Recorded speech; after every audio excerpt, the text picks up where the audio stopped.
333 stříbrných stříkaček stříkalo třech.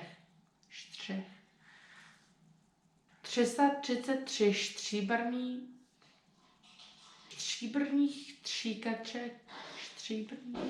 stříkaček. That's as good as it's gonna get.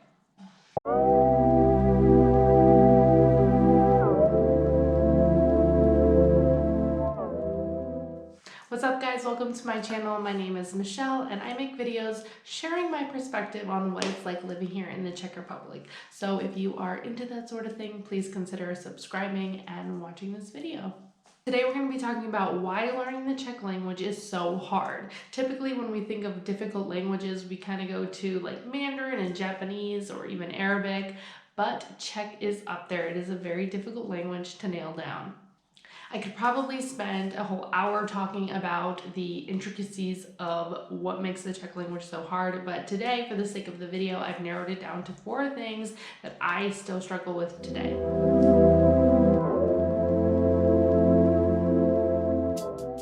One of the most difficult things that I think makes the Czech language so hard is that there's essentially 2 different ways of speaking. There's informal, tykání, and formal, vykání. Tykání is something that you're going to do amongst friends, and vykání is something you're going to do in a more formal business type of situation, or if you're just meeting someone. It's kind of a whole thing here where when you meet someone, you speak formally to them, vykáš, and then as you become friends or as the conversation might progress a little bit more, they will say, hey, nemusíš mě vykat, můžeš mě tykat, which means you don't have to speak to me formally, you can speak to me in the informal tense. Now, if you're talking to small children or hanging out with the younger crowd, you probably just hop right into tykání. An example of tykání would be something like, ahoj, kam jdeš? Můžu jít s tebou? And a formal version of that would be, dobrý den, kam jdete? Mohla bych jít s vámi? Now this can be really tricky because it's essentially 2 different ways of saying the exact same thing, just depending on who you're talking to. So this is something I struggle with a lot. When I grew up speaking Czech, I was always around family and friends, so I was always speaking informally. So now when I go out into the real world and I'm speaking more officially, I constantly have to remind myself, these are not your friends. You need to speak to them in the formal tense or they're going to look at you like you're crazy. If you're hanging out with the younger crowd, it's really not that big of a deal mixing up the 2, but if you are in a formal setting, it is good to know the difference between the 2. Czech people are very high on their manners, and sometimes if you are speaking informally to someone that you should speak formally to, it can come off as really disrespectful. I myself have been in that situation where I sat down to something formal and the person called me out and they were like, you know, if you're gonna live here in the Czech Republic, you should really learn vykání. And I was like, I of course apologized, and it really wasn't that big of a deal because she knew I was kind of new to Czech and my Czech wasn't that great, but yeah, it's not the most pleasant thing to be called out on either, so fair warning, learn the difference between tykání and vykání.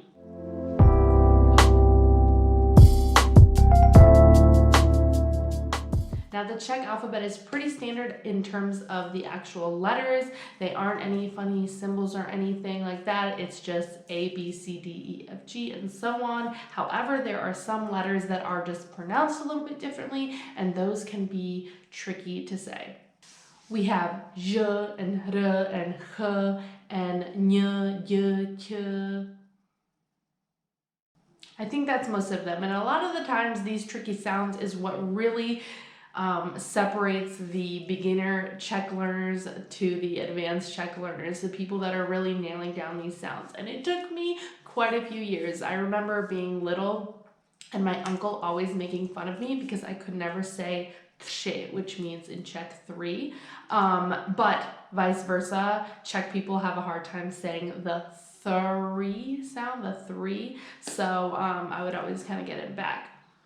There's also this little Czech tongue twister that he would always try and get me to say, and I never could. But Thankfully, after some years of practice, I finally started nailing down those sounds.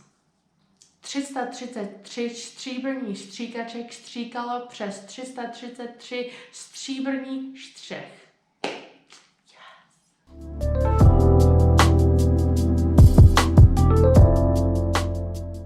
The third thing that I think makes learning the Czech language really hard, I'm pretty sure is the same in every single language. Let's say you want to learn a new language. In this example, we'll use Czech. And you sign up for 3 years of Czech classes and you feel like you know Czech now. And then you go out, you make some Czech friends, and all of a sudden you realize, I have no clue what anyone is saying. And that's because learning in a classroom or online or through an app is only going to teach you so much. And that's why, of course, it's best to learn a language through actually using it and being in a certain country and actually hanging out with those people and speaking the language itself. This is something that I still struggle with a lot, and I grew up learning Czech around Czech people. When I'm out at a gathering, a wedding, a party, a family get-together, whatever, a lot of the times people are laughing, someone told a joke, and I'm just like... And that's because there's a lot of Czech jokes and idioms and phrases, just like there are in every language, that aren't going to be taught in a classroom and that I necessarily wasn't taught as a kid. So like today I'm like kind of trying to play catch up. When everyone's talking, I'm like, wait, what was that word again? Can you just explain that to me real quick? So there's something that my grandmother says sometimes, and it's mě klepne pepka, which is something you say when like you've had enough, you're about to lose it. You say mě klepne pepka, like I'm done. And if you were to take that sentence and translate it into the English language, it just wouldn't make any sense. Like I don't even think you could. So it's sentences like that and phrases like that that make learning the Czech language hard. And I'm sure, like I said, this is probably the case in every language. There's just kind of like this slang and a way of saying things that you're not going to learn in a classroom. And if it's hard for me, I can definitely see how it would be hard for anybody learning Czech.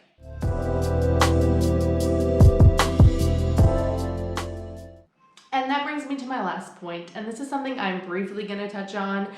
Like I said in the beginning, I could spend a really long time talking about the intricacies and the tenses and the feminine and masculine ways of speaking, but I'm just going to kind of just like narrow it down for the sake of this video. So say you walk into a bar and you're speaking English and you say, I want 2 beers and I want 2 shots. No problem. The sentence stays the same other than the things that you wanted. So in Czech, this is not the case. The word to would change based off of if the thing that you want is masculine or feminine. So you would ask for 2 piva and 2 panáky. It's confusing. You might have 2 ségry or 2 bráchy. Or there are 2 trampolíny or 2 bazény. Now this is just one example I could give, but in short, there's a lot of different ways to say a lot of the same thing, depending on if it's formal or informal, if it's feminine or masculine, and who you're saying it to and when it happened. And yeah, so that about wraps up this video. So now I want to know, are you guys learning the Czech language, and do you agree with the things I said? Is there something that I missed? Please comment below, let me know, and if you like this video, please consider subscribing for more content about the Czech Republic, and like this video and help me grow my channel. That's it for now. Nashledanou, mějte si hezky a uvidím vás na příští video. Ahoj.